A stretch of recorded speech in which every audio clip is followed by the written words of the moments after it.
Sejam muito bem-vindos ao regresso do Contrariedades. O meu nome é Ruben Branco, comigo está Bruno Filipe Costa. Olá, Ruben. Como é que Bem-vindo. estás? Olha, bom ano antes de mais. Bom ano antes de mais. Saudades que eu tinha tuas. É verdade também. Saudades de estar aqui. Mas já cá estamos outra vez. Já cá estamos e temos um convidado muito especial. Quem é que nós temos a honra de ter hoje? Eu acho que nós não podíamos começar com o melhor convidado. Temos uma honra enorme de receber connosco Sheikh Munir, o Sheikh da Comunidade Islâmica em Lisboa. Muito bem-vindo. Muito obrigado por ter aceito o convite, de ter estado aqui. Hoje vamos fazer uma conversa um pouco à volta da religião, dos valores, mas também sobre uma coisa que a mim é muito forte, que é a tolerância, e se calhar ia começar por aí. Nos últimos anos há alguma intolerância, alguma incompreensão face ao islamismo. Como é que vê isso aos olhos de uma religião que professa exatamente o contrário? Muito boa tarde. Obrigado por esse convite. Também tinha saudades vossas, não é? Portanto, Ainda bem. Tinham tantas saudades um do outro que eu até fiquei com ciúmes. A sua pergunta é muito interessante. Vou tentar explicar de uma forma mais simples para as pessoas também entenderem. Se eu disser, por exemplo, ao mundo cristão que o cristianismo é uma religião violenta, as pessoas dirão que não. É uma religião de amor. Mas se eu colocar alguns exemplos de alguns cristãos que cometeram em nome da religião, eu digo o cristianismo, como também posso dizer do budismo ou do judaísmo ou de qualquer religião, porque estamos a falar do Islão mais concretamente, as pessoas dirão que não é bem assim. Infelizmente há algumas pessoas que cometem esses actos, então vamos inverter. Da mesma forma, há alguns muçulmanos desequilibrados, alguns muçulmanos com problemas de identificação, podemos dizer assim, que cometem em nome da religião actos que todos nós condenamos. E é interessante, e vocês aceitarão de certeza, um muçulmano e um cristão. Se ambos cometerem actos de agressividade, se matarem pessoas inocentes, se atacarem pessoas inocentes, a este cristão nunca utilizam o rótulo do cristianismo. Dirão que é uma pessoa perturbada, uma pessoa doente. A este muçulmano que nem sequer pratica a sua crença, irão dizer que é fundamentalista muçulmano, radicalismo muçulmano. Portanto, a comunicação social, não toda, uma boa parte, tem dois pesos e duas medidas quando se fala do Islão. E a maioria das pessoas, eu confesso e digo, maioria das pessoas desconhece o Islão. E quando nós desconhecemos algo, temos medo, que é normal. E quando temos medo, criamos barreiras, afastamos, isolamos. Eu conheço pessoas que hoje gostam de estar na mesquita, por exemplo, mas no início tinham receio, tinham medo. E esse medo e esse desconhecimento, provavelmente muita gente desconhece que o Alcorão e a Bíblia e mesmo o livro sagrado para os judeus têm momentos em que são comuns. Por exemplo, Cristo está no Alcorão. De forma diferente, mas está, a raiz não é? É a mesma, a raiz abrâmica. Se nós perguntarmos a um judeu quem foi Abraão, profeta Abraão, ele dirá patriarca. A mesma pergunta, se colocarmos a um cristão, dirá exatamente o mesmo. E os muçulmanos também dizem exatamente o mesmo, porque está no Alcorão. Millat abikum Ibrahim, o vosso pai Abraão. Portanto, a raiz é a mesma.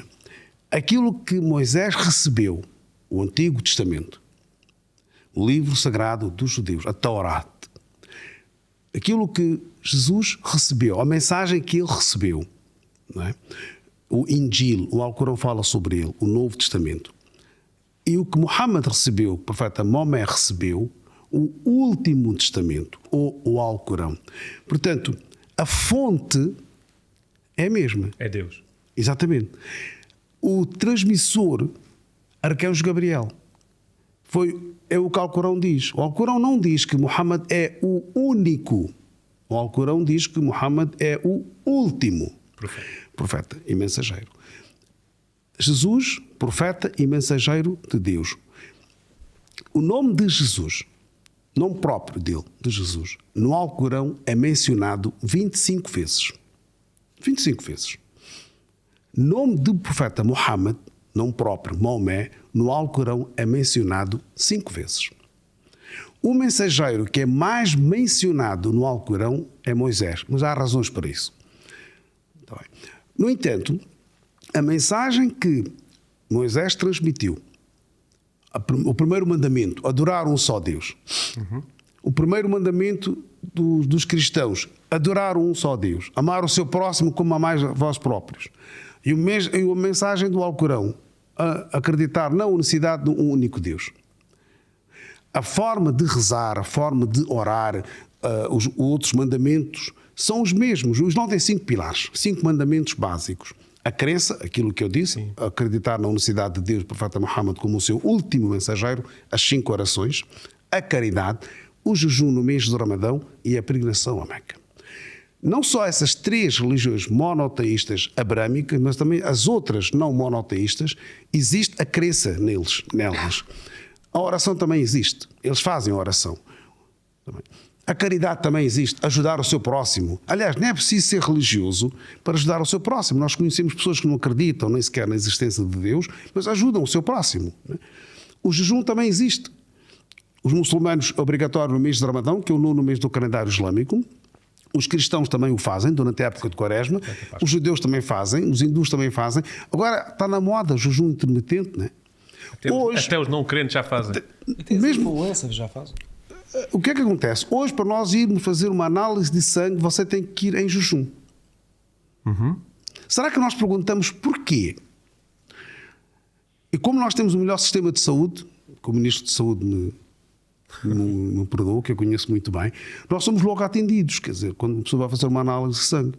E quando eu saio depois de fazer a análise de sangue, eu não sei se eu vou almoçar ou se vou comer um pequeno almoço, percebe? Então durante todo este tempo eu estive em jejum.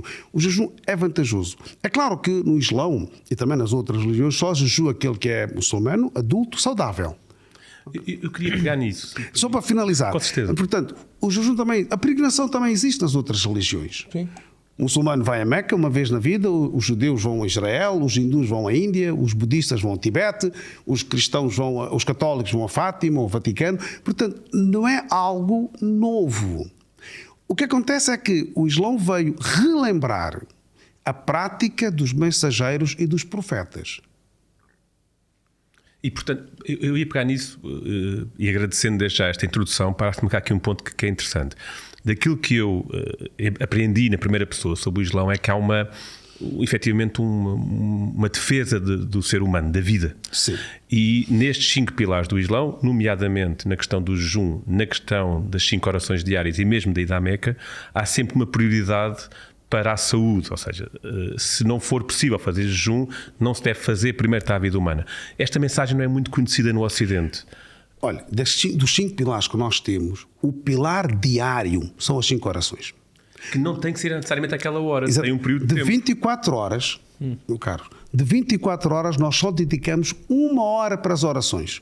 Cada oração demora 10 minutos. Ok? Cada oração tem a sua hora, tem o seu início e o seu fim da hora. Entende? Por exemplo, eu vim ao programa.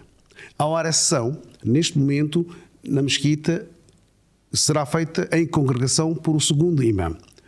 Eu antecipei, já estávamos dentro da terceira oração, eu fiz a minha oração e vim ao programa na calma. Portanto, mesmo se eu não tivesse feito, poderia eu fazer depois. Não consegue fazer a oração de pé, faz sentado. Não consegue fazer sentado, faz deitado. O jejum é uma vez por ano. A caridade obrigatória, onde a pessoa tem que fazer o cálculo dos seus rendimentos, o que é que ganhou, o que é que gastou, o que é que sobrou, para separar 2,5% para dar às pessoas, é o que nós fazemos uma vez por ano, né? Apresentamos o nosso IRS. Sim. É um pouco mais de 2,5%. Mas apresentamos, percebe? Então, no Islão, cada um é responsável, ninguém julga você. Ninguém controla os seus bens. Você sabe o que você tem. E a palavra é interessante. A palavra caridade que é utilizada em árabe é zakah. Literalmente, zakah significa purificar. Eu ajudando ao outro estou a purificar a minha riqueza. Percebe? E o jejum também existe nas outras religiões. Agora, é claro que a peregrinação também, como eu acabei de dizer, para jejuar, adulto, saudável. crianças, idosos, doentes, viajantes, grávidas, estão fora de contexto. Pois cada caso é um caso. A peregrinação à Meca é obrigatória uma vez na vida. A todos. Muçulmano, adulto, saudável e aquele que tem meios e possibilidades financeiras. Se não tem possibilidades financeiras, não é obrigatório. Não se pode pedir um empréstimo para a pessoa ir a Meca. Cumprir. É o desejo de todos os muçulmanos um dia ir. É um momento impactante para quem vai. É muito importante. É claro que nos dias de hoje é muito fácil cumprir com a peregrinação, com as novas tecnologias que há e com o sistema que o próprio governo aplicou e tem vindo a melhorar. Aqui o objetivo é o quê? É ajudar, apoiar, auxiliar o peregrino. É interessante que no passado, no tempo em que o Alcorão foi revelado, há 1444 anos, e até pouco recente, os maquenses, não sei se estou a dizer bem, os maquenses, os cidadãos de Meca, porque também há os maquenses, cidadãos de Macau, né? Estes são de Meca, na Arábia Saudita. São de Meca. Eles eram anfitriões e recebiam os peregrinos, e depois havia uma concorrência. Você fica comigo, ou a sua família fica comigo, ou a sua família, e cuidavam dos peregrinos. Quem é que é a melhor família a receber? Exatamente. E há um capítulo também que fala sobre isso. Mas, enfim, a questão que se coloca é que há muita coisa em comum entre todas as religiões. Há muita coisa em comum. Em termos de crença, provavelmente há algo que poderá ser ligeiramente diferente ou poderá ser diferente, mas por que não pegar nessas coisas comuns? Aliás, eu acho que a melhor religião é a religião da humanidade. Nós temos uma fotografia que eu queria mostrar. Marco, se puderes, isso está exatamente na mesquita. Eu penso que consegue vê-la ali, se vai passar. Há uma frase que está: a humanidade é a nossa mensagem para o mundo. E esta frase está na porta da mesquita de Abu Dhabi. Era a isso que se referia? Por acaso não sabia desta mensagem, mas é isso que eu costumo dizer, que seja muçulmano, seja cristão, seja judeu, seja hindu, seja budista, seja agnóstico, seja o que for, é seu, é pessoal, é sua crença. Você acredita, é seu. Mas eu não vivo sozinho. Eu não vivo numa caverna, eu vivo com as pessoas. A minha liberdade termina onde começa a liberdade do outro. Eu para respeitar o outro tenho que conhecer. Por isso é que eu às vezes faço convites para as pessoas virem, terem um contacto direto com o Islão, com a comunidade, com os muçulmanos. Visitem a mesquita, vão à mesquita, participam, vejam, percebe? E esse convite é feito a todos. Todos. Você sabe que antes das eleições autárquicas, vários partidos quiseram visitar a mesquita. E um dos partidos que pediu para visitar a mesquita foi o Chega. Foi exatamente a reação de alguns, foi como você. Eu disse que a mesquita não é a minha casa, é a casa de Deus, é a casa de todos. Querem vir? Bem-vindos. Propor num dia mais sagrado, sexta-feira, assistir à oração mais importante, que é a oração de sexta-feira, que é a hora do almoço. Por isso é que a comunidade islâmica portuguesa é aquela comunidade exemplar em termos de integração. Porque há, infelizmente, as outras comunidades muçulmanas que vivem nos outros países da Europa têm problemas de integração, recentemente. De integração e de convivência, mas isto é outro tema. Porque é que a comunidade muçulmana portuguesa não tem? Isto também é outro tema. Mas a ideia é: nós somos portugueses, bolas. Quer dizer, a única diferença é a nossa crença. Nós temos um deputado do PSD, temos outro do PS. Ambos são portugueses, ou outros de qualquer outro partido. Ou temos um adepto de futebol, do Benfica ou de Sporting. São adeptos, têm clubes diferentes, mas como cidadãos, como portugueses, somos iguais. Então, não sei se queres tirar uma questão, eu daí passava para uma que se calhar salta-me à cabeça. Com tantas raízes comuns e com um tronco comum que é a humanidade, como é que nós não conseguimos hoje em dia chegar à conclusão que se calhar só há um Deus, mas com diferentes visões para cada um a nível pessoal? Eu acho que é fácil chegar se o ser humano decidir e se o ser humano querer. Mas, infelizmente, há seres humanos que não querem. Há seres humanos que querem impor ao outro. Okay? Não só dão as suas ideias, mas querem impor ao outro as suas ideias porque acham que eles é que têm a verdade. Há aqui uma questão que me saltou agora quando falou sobre essa questão da comunidade islâmica estar bem integrada em Portugal, e também pegando na questão do Chega, e a minha reação foi se calhar inusitada e peço desculpa por isso, mas há uma associação clara a algum tipo de discurso mais xenófobo e, portanto, de repente querer fazer uma visita foi uma surpresa. Se nós ouvirmos o discurso desse partido do Chega, né, quando eles falam sobre a islamofobia, nunca usa a comunidade islâmica como exemplo. Sim, e eu ia pegar por aí, porque se calhar há aqui um desconhecimento histórico que Portugal tem uma grande ligação, nomeadamente através de Moçambique, a essa comunidade que tem décadas. Guiné-Bissau, por exemplo. Moçambique, por isso era onde eu queria chegar. A maioria dos muçulmanos que vieram após, nos anos 60, podemos dizer assim, a comunidade foi fundada em 68, vieram de onde? De Moçambique e da Guiné. Tudo bem? Até aí concordamos. Ex-colónia portuguesa. Em França nós temos comunidade magrebina, ex-colónia francesa, tunisina, argelina. Na Inglaterra nós temos muçulmanos que vieram da Índia, do Paquistão, do Bangladesh, ex-colónia inglesa. Porquê que eles não estão integrados? Essa é uma boa questão. Tem resposta para isso? Tenho. É simples. A comunidade, a população portuguesa que viveu em Moçambique, na Guiné, na Angola, Timor, Macau, Goa, São Tomé, viveu lá, fez a sua vida naquelas localidades, percebe?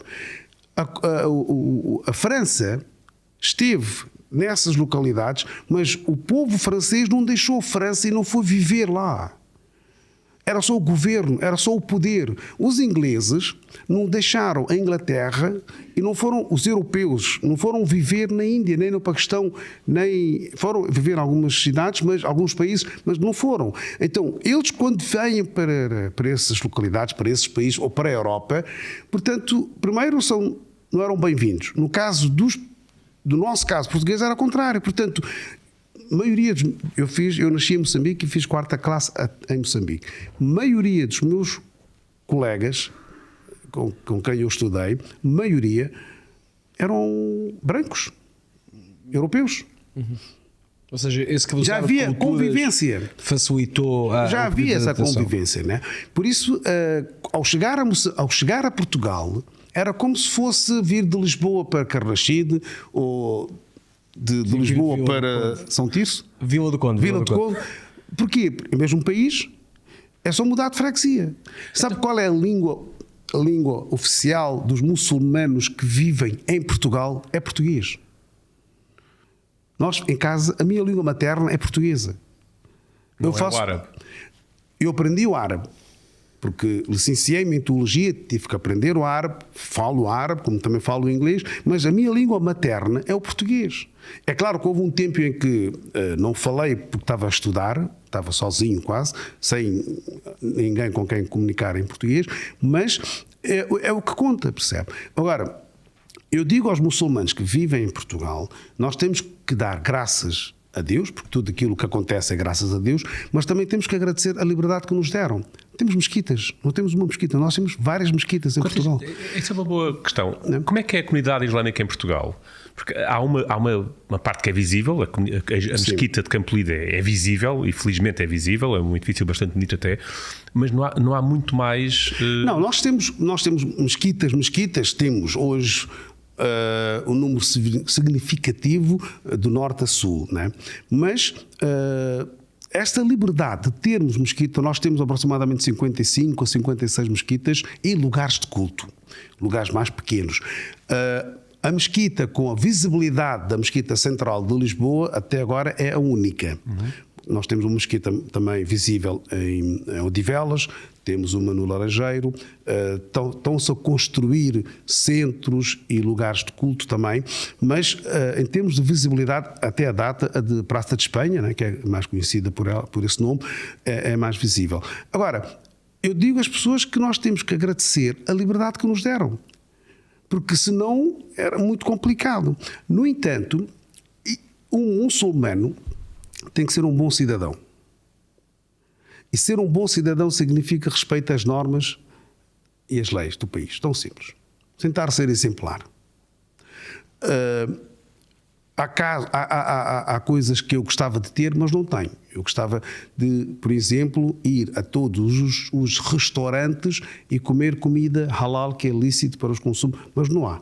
Mas também dou graças a Deus que há restaurantes que têm essa facilidade. Nós temos hoje terrenos nos cemitérios para fazer o funeral dos muçulmanos. Portanto, toda esta dádiva é graças à liberdade que nós temos. Então há que valorizar essa liberdade. Do outro lado, eu não sou responsável por aquilo que acontece num país islâmico. Se um não muçulmano não tem a mesma liberdade que um muçulmano tem em Portugal, eu não sou culpado. Claro. Não me misturem. Porque a minha Constituição ou a Constituição do meu país dá-me essa liberdade. E eu respeito essa liberdade. Por exemplo, a Arábia Saudita é um país que não permite igrejas católicas, por exemplo. Não permitia, mas parece que agora, com essas novas mudanças que há, vai começar a permitir, se é que não começou já a permitir.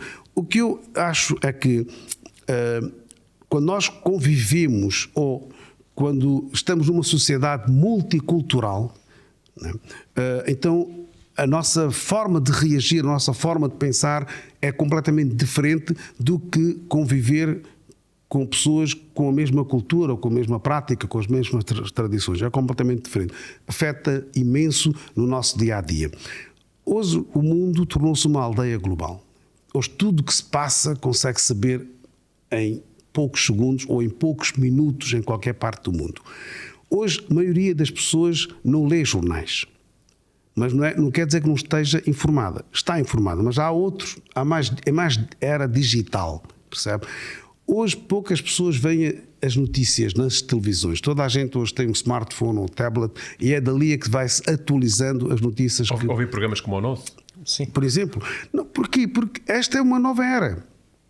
Há pessoas que se tornaram famosas não por aparecerem na televisão, nas redes sociais. As pessoas acabam por se conhecer. Portanto, nós estamos numa outra era. Acha que isso vai ajudar a dar alguma diferença de rumo a esses países mais ortodoxos? Tem que dar, percebe? Tem que dar, senão o regime, ou o regime acompanha todas essas mudanças, podemos dizer assim, ou será ultrapassado. E isso leva-me a uma pergunta um bocadinho difícil, que é como é que um muçulmano vê o regime do Irão neste momento? O regime do Irão é uma coisa, a população iraniana é outra coisa. Mas isso afeta os muçulmanos em Portugal? Não diretamente, não, apesar de nós termos muitos iranianos a viverem no nosso país, a maioria são estudantes. E estão a fazer cursos de doutoramento.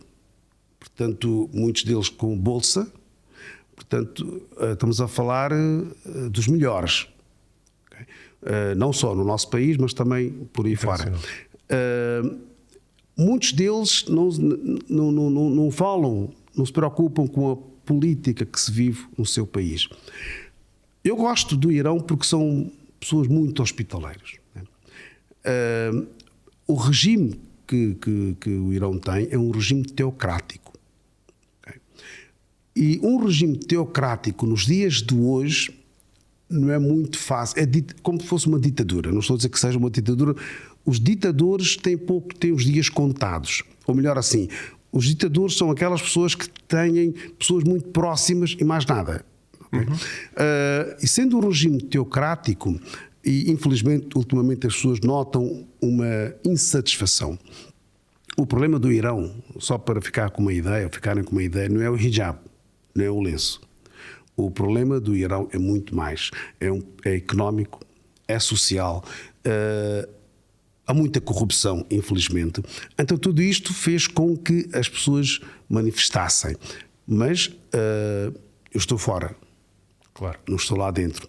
Portanto, é mais um problema social, político, económico do que religioso.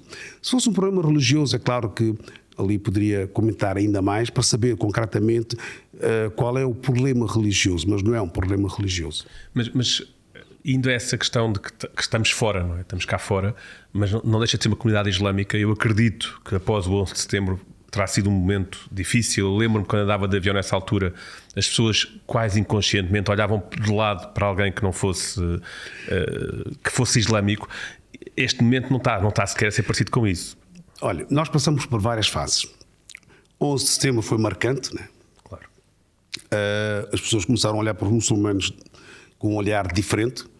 No dia 10 é meu amigo, é meu vizinho, até partilhavam chamuças e tudo. No dia 11 de setembro, não estejas a sorrir, é verdade. Eu estou a sorrir porque eu gosto de chamuças. No dia do 11, então é meu convidado. No dia 11 de setembro, vai para a tua terra, estás aqui a fazer o quê? Várias bocas. Como é que se lida com isso? É anedótico, percebe? Isto é assim, se alguém o chamar assim de ladrão, eu sei que você não é. Muito obrigado. Tem a consciência tranquila. Sim. O que é que você vai dizer à pessoa? Vai dizer que você também é ladrão? Sim, mas a minha questão aqui tinha a ver, por exemplo, as crianças muçulmanas nessa altura. Quando se faz esse estigma e quando se coloca ali uma pressão grande, não há o risco delas se radicalizarem por via disso? Não, essa separação total das culturas, o percebe? que acontece é que, falou das crianças, as escolas portuguesas tiveram um papel muito importante de se conseguir separar as coisas. Eu valorizo muito os professores.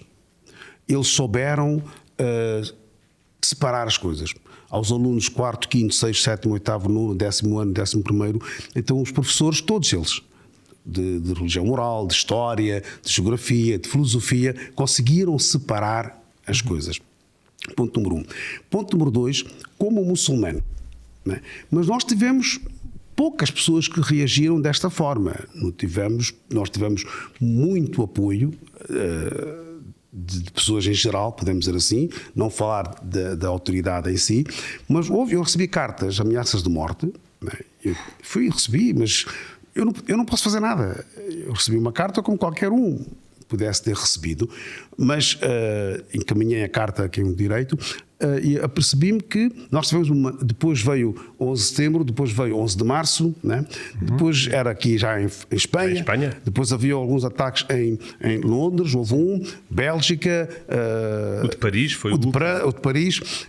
Nós tivemos uma manifestação de um grupo em frente à mesquita, eles manifestaram, a autoridade esteve lá presente. O que é para dizer é que há casos em que, quando um muçulmano que não tenha conhecimento suficiente da sua crença, eu costumo dizer que ser crente é fácil, conhecer a sua crença requer um esforço. Né? E é um autoconhecimento. Ao conhecer a sua crença, a pessoa saboreia a crença de outra forma. Okay?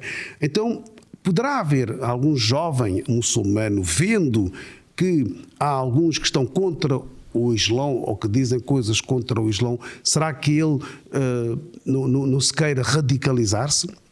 Felizmente, nós em Portugal não temos casos, podemos dizer assim, de pessoas que se tornaram radicais ou que se juntaram a qualquer um grupo.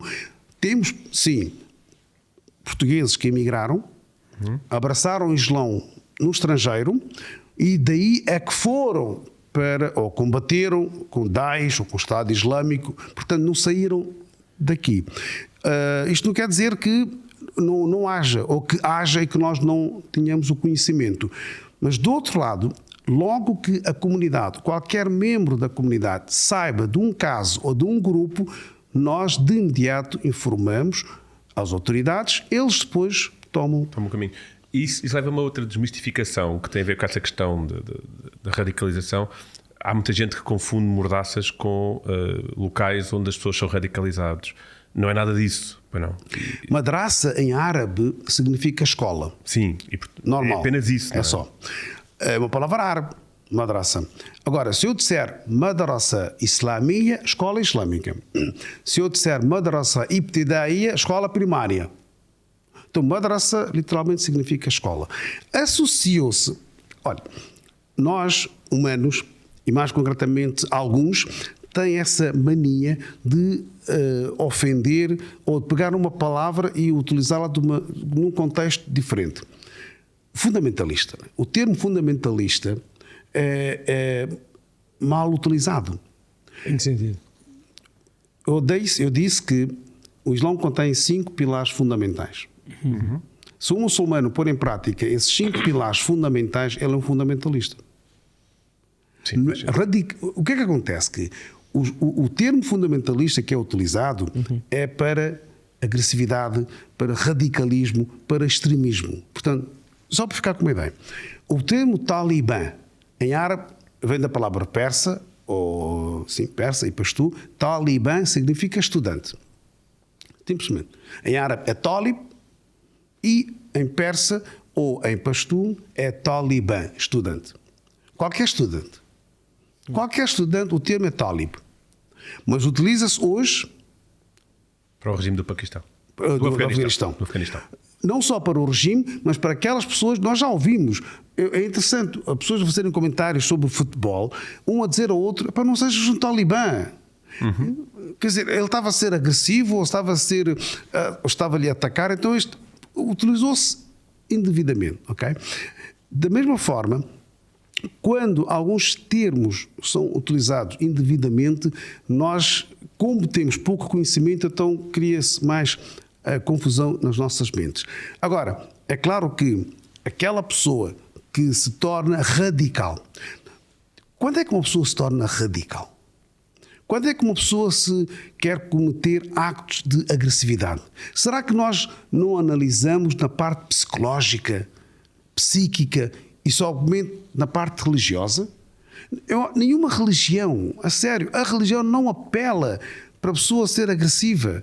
A religião não... Então as pessoas podem dizer, isto aqui é aquelas ovelhas mansas, né? Sim. Mas o Alcorão fala sobre a guerra como defesa. A nossa Constituição também fala sobre isso. O nosso hino nacional, o que é que diz no fim? As armas. É verdade. Sim, e relativamente há pouco tempo houve uma grande discussão Mas iniciada pelo então, artista nacional por causa uma disso. criança a ouvir aquilo, as armas, marchar, mas não, nós não podemos pegar aquilo à letra e quando Portugal joga numa final, numa semifinal, todos nós cantamos, todos nós Choramos ao ouvir aquele hino. exatamente, e emocionamos, né? Mas hoje em dia eu penso que até é feita uma leitura da maioria do pessoal como canhões metafóricos, contra armas Metafóricos, né? Sim. Isto é agora. Sim, Tá hoje bem? em dia sim, hoje em dia sim. Mas o que eu estou a dizer é que vemos. há versículos do Alcorão que falam sobre a guerra como defesa, não como ataque. Mas um dos versículos mais importantes do Alcorão defende a vida humana acima de todos Defende. os valores. Mas este versículo, se eu tirar fora de contexto, então só se fala de guerra. Eu não posso tirar o versículo fora de contexto. Há versículos do Alcorão que foram revelados para aquele momento. Foi para aquela situação, para aquela Mas então, situação. Eu vou-lhe fazer uma pergunta que agora é um pouco delicada, mas perdão-me Sim. da provocação. Existe uma visão no mundo atual sobre a religião islâmica como se fosse um espaço muito ligado à violência, muito ligado a valores um pouco antiquados, digamos assim, seja a liberdade das mulheres, seja a igualdade. E a pergunta que eu faço é, então, de onde é que veio esta concepção?